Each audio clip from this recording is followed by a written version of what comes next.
낮은 자세로 바라보며 집중 타격합니다. 뉴스 로우킥.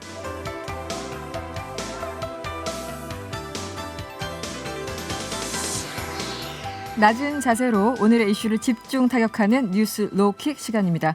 오늘 함께할 진짜 명랑한 패널 두 분 소개해드리죠. 박연미 평론가 그리고 박지훈 변호사 함께합니다. 어서 오세요. 안녕하세요. 네, 지금 TBS 유튜브 채널에서 보이는 라디오로 함께하실 수 있습니다. 보이는 라디오로 얼른 들어와 주시고요. 여러분의 의견도 항상 기다리고 있죠.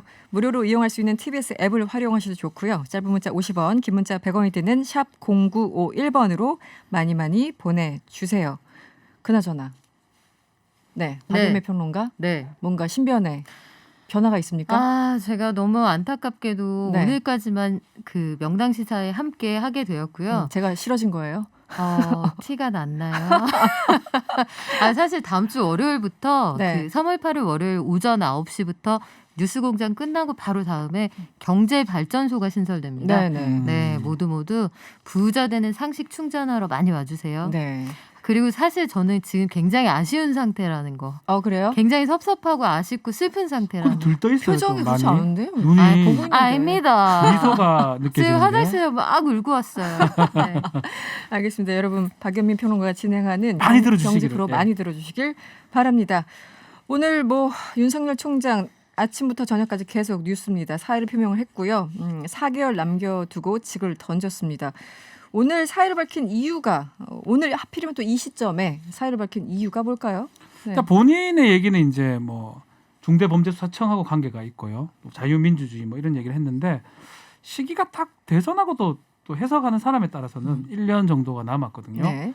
그런 부분도 없잖아 있는 것 같고 1년 전에 사퇴해야지만 해야 도의적 아니 네. 도의적 이런 부분이 있기 때문에 네. 어쨌든 사의 표명의 시점은 계속 봤던 걸로 생각이 드는데 그 많은 험난한 과정은 견디고 네. 뜬금없는 시점에 또 돌아왔거든요. 음. 3월 4일이라는 이 시점에. 네. 보궐선거도 앞에 있고. 그렇죠. 네. 그래서 여러 가지 또 해석이 되는 지금 상황이 아닌가 그렇게 보입니다. 네. 네. 어떻게 보셨어요? 오늘 그 오늘 사퇴의 변? 사퇴의 변을 밝힌 건 어제 대구에 갔다 왔기 때문이 아닐까 싶습니다. 대구라는 곳이 가지고 있는 정치적 상징성이 있잖아요. 네. 보수의 심장이라고 불리우는 곳인데 어제 대구 고검 지검에 가서 여기는 내 마음의 고향 같은 곳이다. 네네. 늦깎이 검사가 됐던 나에게 품을 내어준 곳이고 초임지 처음 발령받은 곳이다 이런 얘기를 하면서 아마도 던지고 싶은 메시지가 분명히 있었을 것으로 보고 아침에 그래서 오늘 반차를 냈잖아요. 네네. 오전에 한 김 빼고 오후에 취재진들 다 모여서 저녁 뉴스에 나오기 딱 좋은 시간에 네. 오후 2시에 출근을 하면서 지금 그 대검에서 현장에서 입장을 밝혔잖아요. 네. 저도 정치부 기자 시절 때 생각해 보면 보통 그 정도 취재진을 모으려면 네. 대선 출정식이나 거의 그런 분위기였어요. 전당대회급 정도 돼야 하는데 신문, 방송, 인터넷을 막론하고 저 정도 취재진을 불러 모으는 데는 큰 그림이 있었다고 보는 게 합리적인 것 같습니다. 네. 출정식 같았다, 출마 선언 같았다 이런 또 관전평들이 있었는데 네. 박지훈 변호사 인상평은 어떤 거였습니까? 정치를 하겠다라는 굳은 의지? 의사표시로 보는 게 맞는 것 같습니다. 네. 대구를 갔던 거는 어떤 고검장 회의라고 볼 수도 있지만 대구가 나타나는 대구 진짜 저는 고향이에요. 네, 마음의 네. 고향이 아니고 네. 정말 알고 고향. 있습니다. 정말 고향이에요. 경북 대구 박지훈 생각. 마음이 아니고 진짜 몸이 그래서 그런 고향인데 생각. 보수의 어떤 심장이라 할 수 있는 곳이기 때문에 거기 그렇죠. 갔을 때부터 약간은 예견된 바가 있는 것 같고 질문도 어제 있었거든요. 정치 생각이 있느냐. 네네. 이 자리에서는 답을 못 하겠습니다라고 했는데 그러니까요. 사실은 그 다음 날 얘기하기 위해서 했던 거고 결국은 정치인으로서 이제 윤석열을 보게 되지 않을까 생각이 네. 듭니다. 그러니까 사퇴하기 직전에 바로 전날 대구를 갔다는 것 자체가 네. 상당한 정치적 메시지가 네. 있는 거죠, 행보가. 그런데 참 그 야권의 반응들이 또 재밌습니다. 야권의 반응도 재미있고 또 대선을 생각하시는 분과 그렇지 않은 분들의 반응이 또 엇갈리기도 하고 예를 들어 홍준표 무소속 의원은 잘못된 결단이다 라면서 사표를 만류하면서 정치는 소임을 다한 후에 하라면서 약간 떨떠름한 표정을 짓고 있어요. 홍준표 의원은 내가 대통령 한 다음에 네. 그 다음에 나오든 사표를 내두면 좋겠다 이런 생각을 갖고 계실 테니 네. 이 갑자기 사이가 멀어졌어요. 혼자 가까워졌다 멀어졌는데 네. 어제 대구지검 방문도 정치권 진입을 타진해보기 위한 부적절한 행보였다는 것을 여실히 보여주는 검찰총장답지 않은 정치 행위를 했다는 오해도 받을 수 있다. 네. 정면 돌파하라. 정치는 소임을 다한 후에 해도 그러니까 형님이 그 친정으로 돌아간 뒤에 해도 네. 늦지 않는다. 저는 그런 메시지가 담겨 있다고 읽었습니다. 네. 그런가 하면 정진석 국민의힘 의원은 윤석열과 함께 문 정권의 민주주의 파괴에 맞서 싸우겠다. 한마디로 이제 충청 대망론에 또 불을 지피고 있다. 이런 앞에 무소속 관전평이 있습니다. 홍준표 의원하고는 뭐 결이 결이 완전 완전 다릅니다. 다르죠. 네. 국민의힘 같은 경우는 지금 뚜렷한 대권 주자가 사실상 없습니다. 없죠. 아마 이건 제가 정확하게 지지율을 못 봤지만 빼면 홍준표 의원 정도였거든요. 네. 몇 퍼센트 차이는 안 나겠지만. 네네. 근데 윤석열 총장이 사실 야권인지 아닌지도 애매했던 상황이고 그러다 보니까 아마 대선 주자가 있어야지 국민의힘 야당이 제대로 움직일 수 있다라는 그런 공감대가 있는 것 같습니다. 네. 그래서 아마 밖에서 손 벌리고 환영했던 것 같아요. 음. 그래서 지금 언제 나오냐 이렇게 생각하고 있었는데 생각보다 조금 빨리 나왔던 거는 이번 보궐선거에도 조금 좋은 영향을 미친다고 네. 뭐 국민의힘 의원들은 좀 생각하지 않을까. 대선까지 쭉쭉 간다. 뭐 그렇게 좀 계산한 것 같다는 생각이 듭니다. 지금 이 시기에 딱 윤석열 총장이 사의 표명한 것은 어쨌든 야권에 어쨌든 좀 기여하는 그런 그렇죠. 성격이 강했다. 이런 오늘 평들. 정치적 좋은 게 국민의힘 오세훈 후보가 국민의힘 후보로 됐고요. 결정이 됐고. 그 시점도 마찬가지일 것 네. 같아요. 보궐선거부터가 사실은 내년 대선까지 쭉 일직선상으로 봐야 되거든요. 네. 그래서 만약에 7월 24일 날 끝나고 나왔을 때는 한참 늦다고 봐야 되고 네. 그렇다면 제3지대 후보는 될 수 있어도 야권의 국민의힘 후보는 어렵다고 봤을 때 지금 정도 나와서 보궐선거에 영향을 미치고 쭉 간다고 봤을 때 이 국민의힘의 주요 다선 의원들은 지금 정진석 의원처럼 환영을 하는 것처럼 보입니다. 네. 윤석열 총장의 사퇴가 안철수 후보에게 유리할까요? 오세훈 후보한테 유리할까요?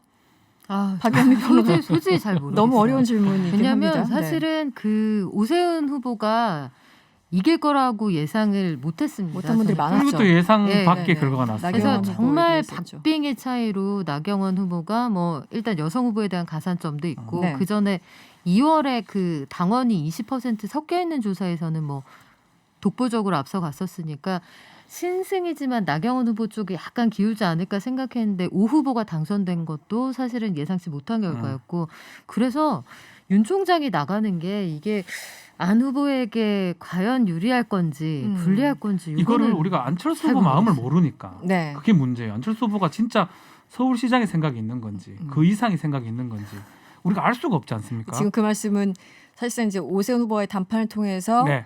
또 내려놓고 철수하고 철수해서 또 대권으로 갈 간다고 것이다. 가정했을 때는 아름답게 그렇게 네. 가면 윤석열 총장이 사표는 안철수 후보한테는 상당히 걸림돌이 됩니다. 경쟁자가 되니까. 근데 진짜로 솔직하게 네. 서울시장으로 지금 서울시장으로 모든 걸 뭐 한다고 얘기를 하기 때문에 그렇게 간다면 윤석열하고는 아무 관계가 없는 거거든요. 음. 그래서 안철수 후보의 마음이 가장 중요한데 네. 모르겠어요. 안철수 본인도 후보의 모를 것 마음. 같기도 해요. 어떻게 내 될- 마음 나도 몰라. 어떻게 될지도 네. 모를 것 같아요. 알겠습니다. 뭐 말씀하신 김에 그냥 오세훈 후보 얘기를 또 넘어가 보도록 하죠.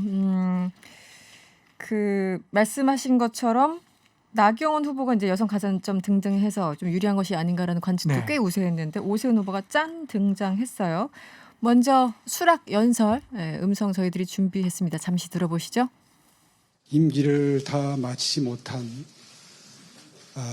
시장으로서 10년간 살아오면서 그 죄책감 또 자책감 그 모든 것을 늘 가슴에 켜켜이 쌓으면서 여러분의 용서를 받을 수 있는 날을 저 나름대로 준비해 왔습니다. 참 여러 가지로 많이 부족하고 못난 사람입니다.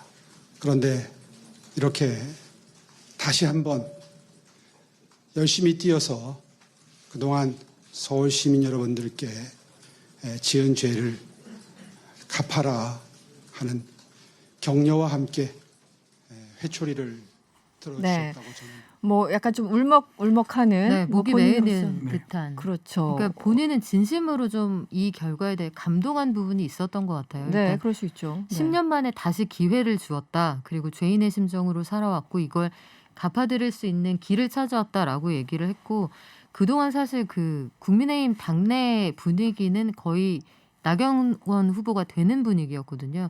토론회에서 거긴 좀 독특하게 승자를 계속 선정하는 방식이었잖아요. 네네. 근데 토론회에서 계속 나 후보가 이겼고 여론조사에서도 앞섰는데 아마 그 100% 일반 시민 여론조사 방식에서 역선택을 한 응답자들도 꽤 있는 것 같고 또 중도층들도 오세훈 후보에게 다시 한번 기회를 주자 뭐 이런 의견도 좀 섞여 있지 않을까 이런 생각이 듭니다. 네.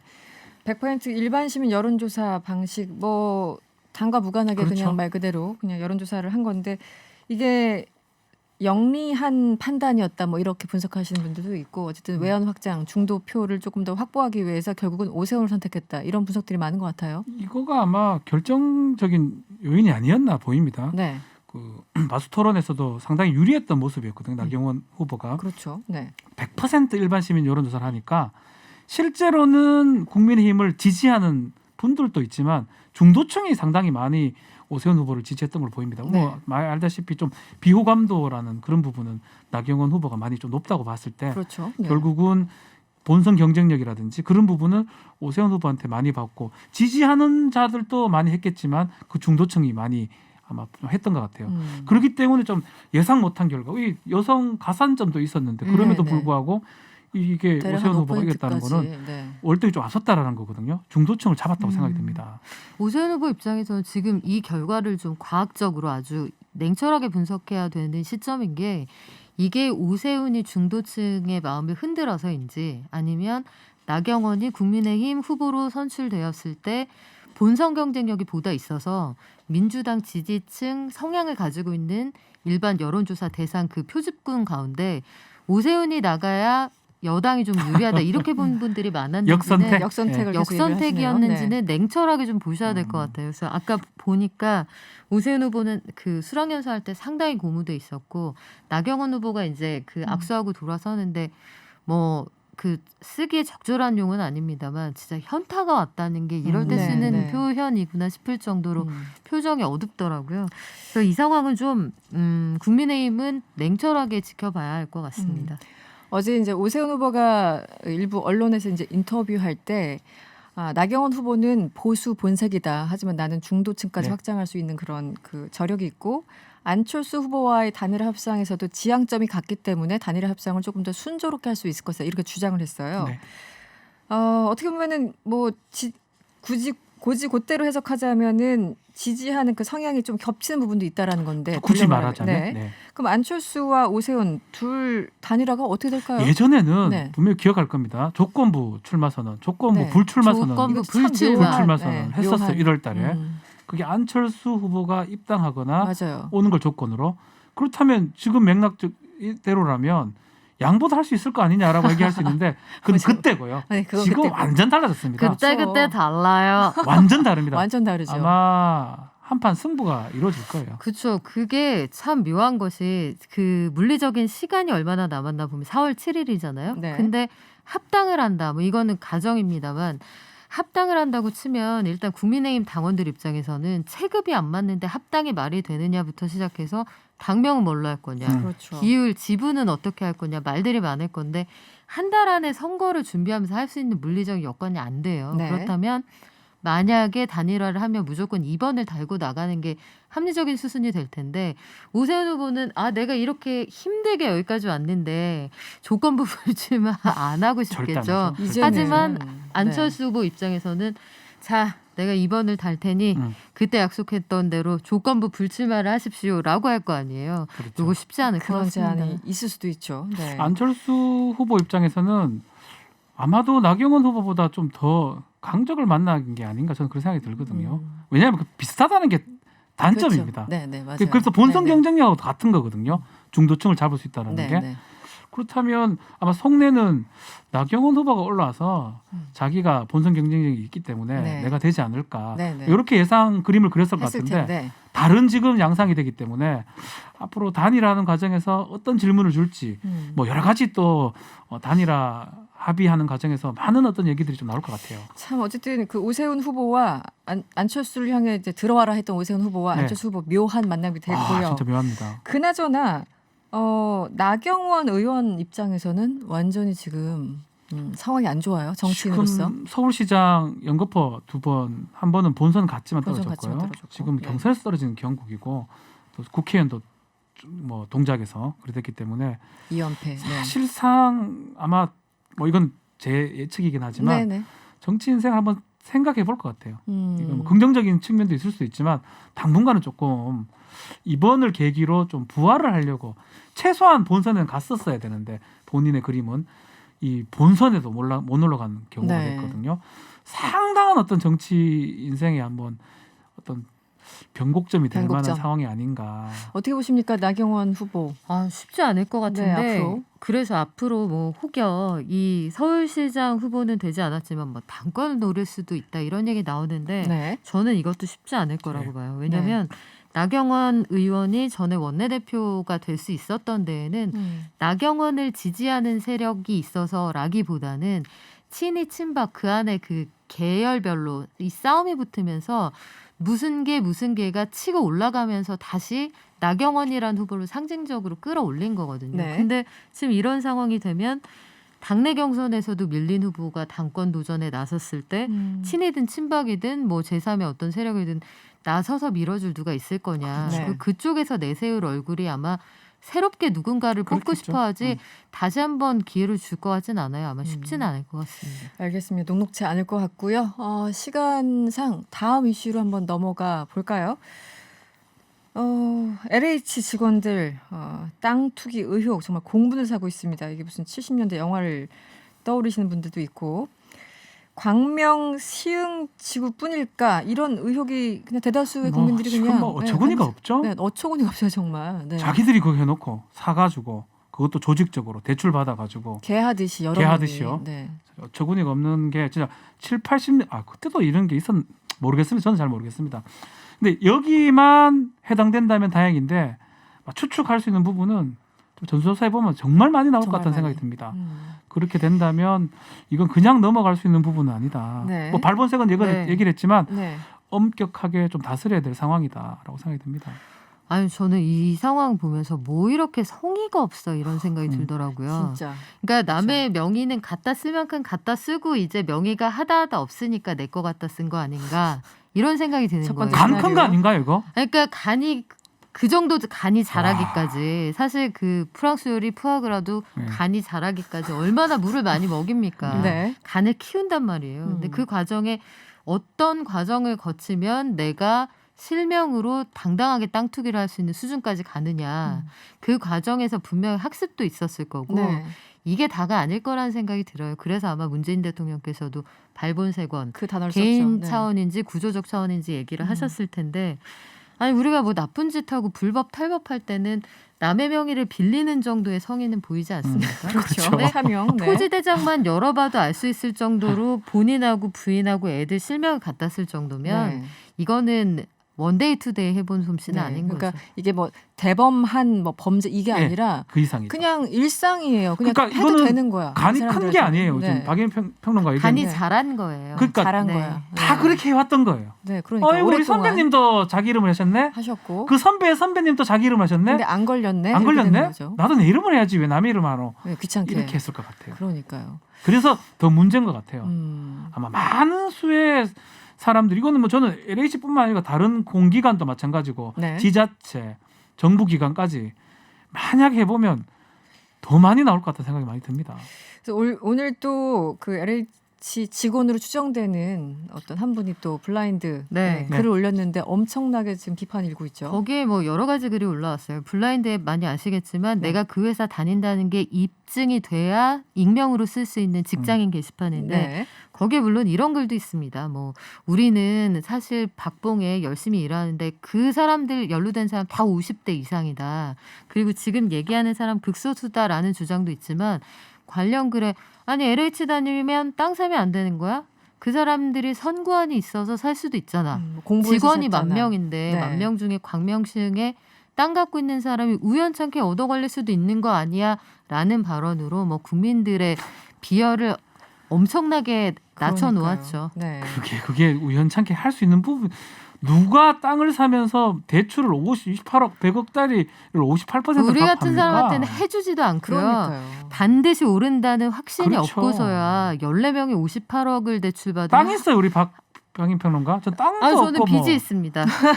땅을 산다는 건 쉽지 않은 네, 생각이거든요. 저는 당당하게 그러니까요. 대출 있는 사람이고요. 네. 뭐 그런 땅은 저는 사지 않습니다. 네. LH 직원이 지금 기사 보니까 이 토지 경매 1타 강사로 활약하는 일까지. 그러니까요. 그러니까 전문성을 대단하네요. 10분 살린 거예요. 네. 이번에도 수법을 보면 1000제곱미터 이상씩 쪼갰잖아요. 네. 거기서부터 대토 보상이 시작이 되거든요. 그 아래는 현금 보상만 되고 그 이상은 대토 보상이 되는데 개발지구 안에 다른 땅으로 준다는 거예요.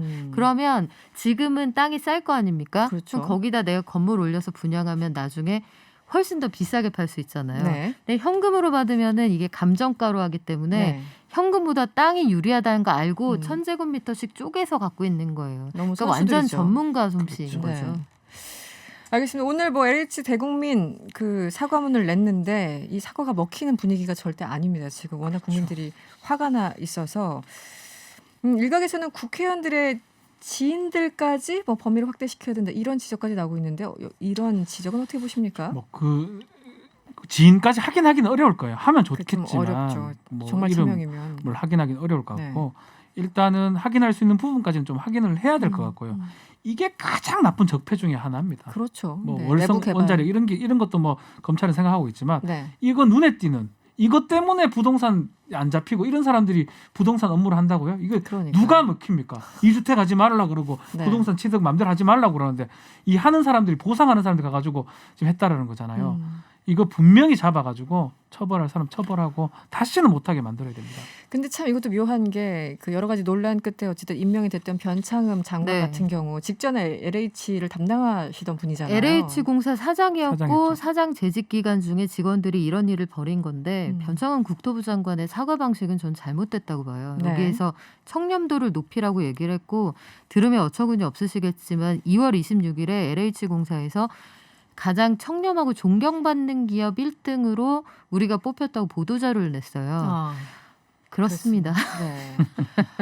아, 참 답답하네요. 그리고 어쨌든 이제 발본색원해라 문 대통령이 진상 규명을 이틀 동안 계속 강조하고 있고 그런데 이제 감사원은 착수가 느리기 때문에 그렇죠. 일단 정부가 총리실 산하에 합동수사단. 한다는 네. 거죠. 그렇죠. 네. 근데 야권에서 이게 비판하고 궁극적으로 있는데. 뭐가 문제냐면 네.